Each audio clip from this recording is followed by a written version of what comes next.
मोहब्बत भरा एक जहां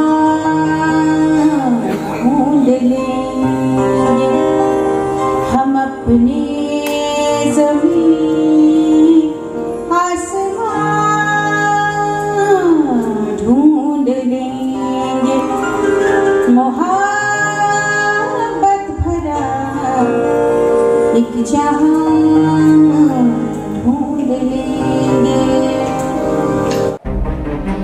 নমস্কার, আপনারা দেখছেন ডেইলি বাঙ্গাল নিউজ। তমাল বর্ধনের উপস্থাপনায় এবং স্বাতি বর্ধনের ধারণায় জ্ঞান মঞ্চ পেট্রিয়া স্ট্রিটে একটি গজল অনুষ্ঠানের আয়োজন করা হয়। এখানে BSF, Kolkata police, doctor, teacher, আর্টিস্টদের সম্মান জানানো হয়। চিফ গেস্ট হিসেবে উপস্থিত ছিলেন Muralidhar Sharma, IPS joint commission of Kolkata police crime branch, Bijendra Sharma, eastern commando. আর উপস্থিত ছিলেন গাইনোকোলজিস্ট ধ্রুবা রয়, ডক্টর পার্থসারথী চক্রবর্তী, उमा छुनछुनवाला। ওনারা কি বললেন চলুন শুনে নেব। बहुत ही बेहतरीन था। स्वाति जी बहुत अच्छे गज़ल सिंगर हैं और इनसे मेरा जो राब्ता हुआ विजेंद्र जी के माध्यम से हुआ।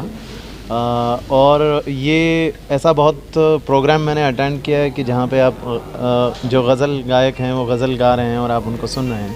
बट इन्होंने एक एक्सपेरिमेंट किया है जो काबिल तारीफ़ है। वो ये है कि इन्होंने पोइट्स को बुलाया है जिनकी गज़लें इन्होंने गाई हैं।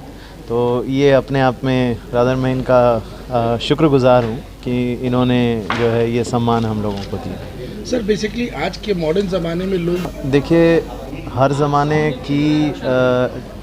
ज़माने में जो है एक तरीके के टेस्ट जो हैं लोगों के डेवलप होते हैं। बट इसका मतलब ये नहीं है कि लोग ऐसे नहीं होते हैं कि जो गज़लों को नहीं सुनेंगे। अब स्वाति जी ने जो गज़ल्स के साथ में एक्सपेरिमेंट किए हैं, आप देख रहे होंगे उन्होंने नए तरीके से गज़लें गाई हैं। एक ज़माना था गज़लें जो हैं वो ठुमरी के स्टाइल में गाई जाती थी। अब इन्होंने जो है उन गज़ल के साथ में भी एक्सपेरिमेंट किया है। आपने कोक स्टूडियो का सुना होगा। अब तो इस तरीके से जो है वो म्यूज़िक के साथ भी एक्सपेरिमेंटेशन होते जा रहे हैं।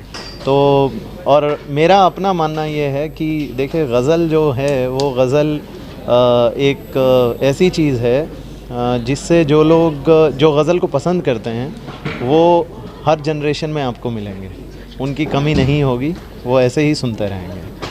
बाकी आप विजेंद्र जी से पूछिए। नहीं ऐसा फिर आप पूरी तरह से वाकिफ़ नहीं हैं हालात से। ऐसा बिल्कुल नहीं है। गज़ल ने अपनी ज़बान ज़रूर बदली है। बाकी आप सोशल मीडिया को देखिए, आप एक रेख्ता साइट है और तमाम लोग बहुत जुड़े हैं लोगों से। ऐसा नहीं है गज़ल के शदाई जो हैं, गज़ल से मोहब्बत करने वाले वो पहले से ज़्यादा हैं अभी इस दौर में। एक चीज़ ज़रूर है कि पहले लोग मशक्क़त बहुत करते थे, मश्क करते थे, अपने आप में मेहनत बहुत करते थे। आज का जो बच्चा है, वो जो नई यंग जनरेशन है, वो चाहती है कि एक दिन में ही मैं मीरो गालिब हो जाऊँ। वो उनको थोड़ा सा तपस्या की ज़रूरत है, रियाज की ज़रूरत है।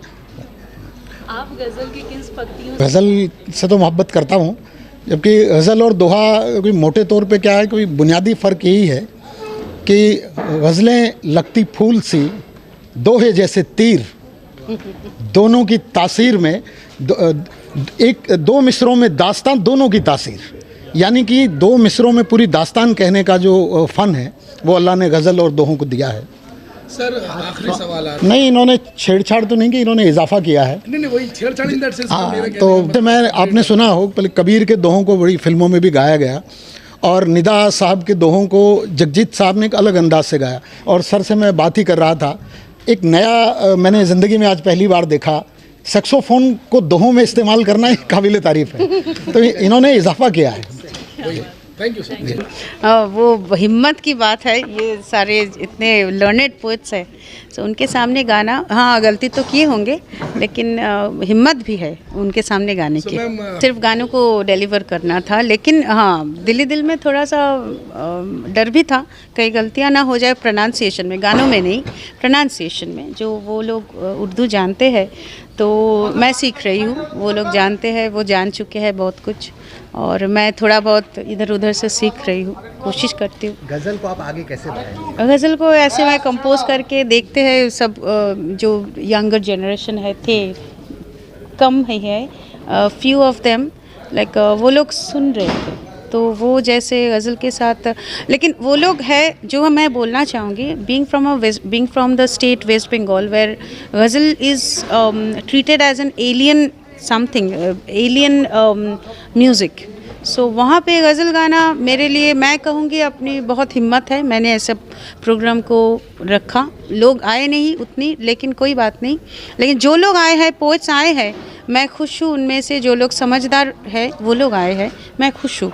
तो वेस्ट बंगाल में गज़ल को ऐसे गाना, शायद मैं ही फर्स्ट हूँ ऐसे गज़ल को कंपोज करके गाना। बाहर स्टेट में गाते हैं बहुत सारे लोग, लेकिन वेस्ट बंगाल में ऐसे गज़ल को गाना, हम तो कहेंगे this is, I am the first one who is doing this.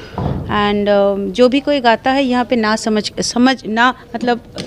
के बिना गाते हैं गज़ल को। हम थोड़ा कोशिश करते हैं समझ के गाने के लिए, और यही कोशिश रहेगी। तो गज़ल को समझने में, वर्ड्स को समझने में मेरी कोशिश रहती है। मैम वो मेरे हाथ में कुछ नहीं, जब आता है देता है तो वो ऊपर वाले देता है। वो कैसे करती हूँ मुझे भी पता नहीं। तो एक गाने को 3 बार, जैसे मैं स्टूडेंट डिसाइपल हूँ विदुषी शिप्रा बोस की, विदुषी पूर्णिमा चौधरी की। मैं देखती थी विदुषी शिप्रा बोस के पास गाना सीखने जाती थी, तो एक गाने को 4 बार गाती थी वो, चारों तरफ, मतलब चारों, जब 4 जन को देती है डिफरेंट कॉम्पोजिशन, वो भी कंपोज करती थी। लेकिन उसकी वो उसमें समझ में नहीं आता, गाना कितना सीखा पता नहीं, लेकिन वो समझ में आ गया कि एक गाने को इस तरीके से सोचा भी जा सकता है। तो may be that is the point, that is the starting point of कैसे सोचते हैं।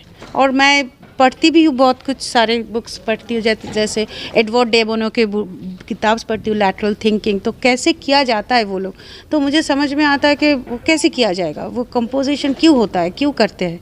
तो ये क्यूरियोसिटी से मैंने ये किया है, तो इट्स एन एक्सप्लोरेशन ऊपर वाला। Did you miss something today? किसी को आप मिस कर? माई हस्बैंड, बस दैट्स इट।